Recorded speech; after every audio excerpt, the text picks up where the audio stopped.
Greetings people, this is Mehak Kapoor and you're watching the Mehak Kapoor Show, coverage you can count on। और आप सभी का एक बार फिर से स्वागत है हमारे प्रोग्राम लोकल मॉर्निंग में। और लोकल मॉर्निंग में वक्त हो गया है आप सभी दिल्ली वासियों के लिए हमारे स्पेशल बुलेटिन डेली अपडेट्स का।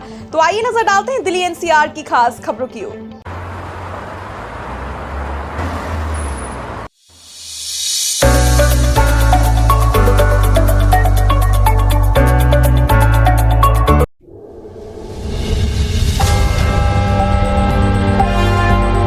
मॉन्की पॉक्स की बीमारी छुपा रहे हैं लोग। भारत में एक और कोरोना की रफ्तार बढ़ रही है तो दूसरी ओर मॉन्की पॉक्स का खतरा भी बढ़ता जा रहा है।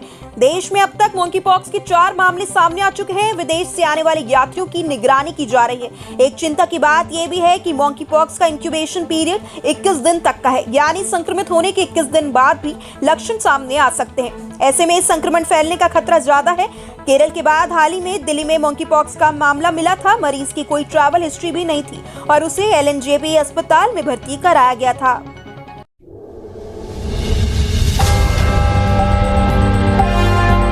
इस सप्ताह मध्यम से तेज बारिश की संभावना। दिल्ली में पिछले दिनों हुई बारिश से मौसम सुहावना बना हुआ है। हालांकि दिन में धूप निकलने से उमस परेशान किए हुए हैं। सोमवार को भी दिन भर धूप और बादलों की लुका छुपी खेल चलता रहा। शाम होते होते फिर से मौसम सुहावना हो गया। अब बुधवार से दिल्ली में एक बार फिर मध्यम स्तर की बारिश होने का अनुमान है। इससे तापमान में भी 1 से 2 डिग्री की गिरावट दर्ज होगी।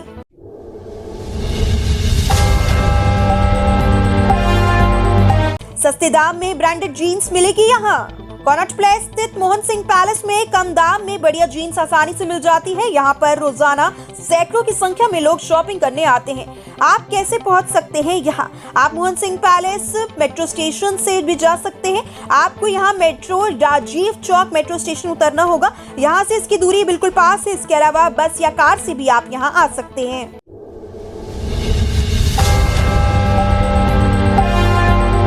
दिल्ली में हर 100 मीटर की दूरी पर सीसीटीवी कैमरे लगाने का फैसला।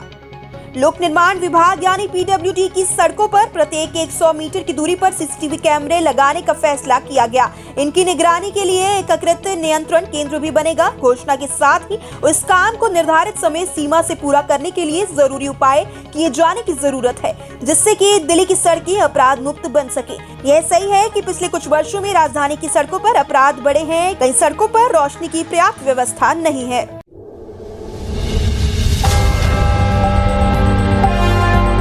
10वीं 12वीं के छात्र 28 जुलाई तक करा सकते हैं अंकों का सत्यापन।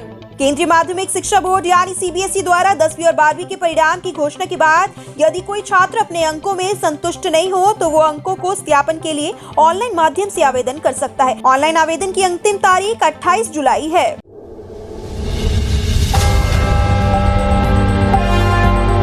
भारत पड़ोसी देशों को भी दे रहा है बिजली। ऊर्जा मंत्रालय ने उत्तर पूर्वी जिला प्रशासन के साथ मिलकर सोमवार को शास्त्री पार्क स्थित राज्य के कन्या विद्यालय में महोत्सव कार्यक्रम आयोजित किया। ऊर्जा मंत्रालय उज्ज्वल भारत उज्ज्वल भविष्य 2047 नाम से महोत्सव मना रहे हैं। इस महोत्सव में मुख्य रूप से उत्तर पूर्वी दिल्ली के सांसद मनोज तिवारी, जिलाधिकारी गीतिका शर्मा व ऊर्जा मंत्रालय के नोडल अधिकारी रिजवान उर रहमान मौजूद रहे। यह महोत्सव 30 जुलाई तक चलेगा।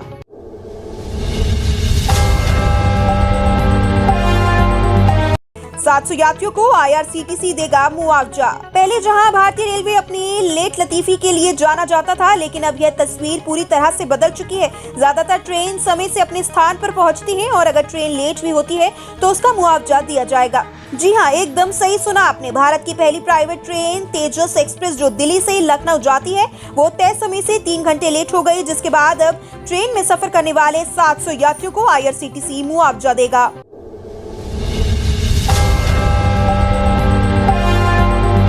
एलएनजेपी की बजाय अब एम्स में हो सत्येंद्र जैन की मेडिकल जांच। मनी लॉन्ड्रिंग मामले में ईडी जांच का सामना कर रहे दिल्ली सरकार में मंत्री सत्येंद्र जैन को लेकर दिल्ली हाई कोर्ट में एक और याचिका दायर की गई। ये याचिका ईडी द्वारा ही दायर हुई। अपील यह है कि सत्येंद्र जैन की मेडिकल जांच एलएनजेपी अस्पताल में न की जाए। जांच एजेंसी को शक है कि इस अस्पताल में बनाई गई रिपोर्ट के साथ छेड़छाड़ संभव है। ईडी ने कहा कि एलएनजेपी अस्पताल सीधे सीधे दिल्ली सरकार के कंट्रोल में आता है।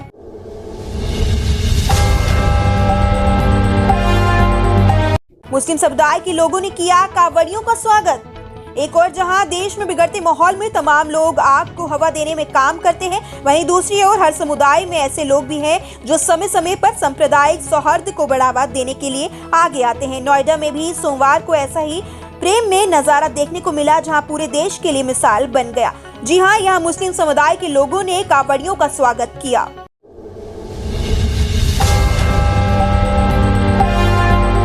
सरकारी वकीलों के रिक्त पदों को भरने पर अदालत ने दिल्ली सरकार से मांगा जवाब। दिल्ली उच्च न्यायालय ने सरकारी वकीलों के रिक्त पदों को भरने के साथ साथ उन्हें उच्च वेतनमान देने के लिए उठाए गए कदमों के संबंध में दिल्ली सरकार से जवाब मांगा है। मुख्य न्यायाधीश सतीश चंद्र शर्मा और न्यायमूर्ति सुब्रमण्यम प्रसाद की खंडपीठ बिना किसी मुकदमे के 5 से 12 साल से जेल में बंद विचाराधीन कैदियों के मुद्दे पर स्वयं संज्ञान लेकर सुनवाई कर रही है।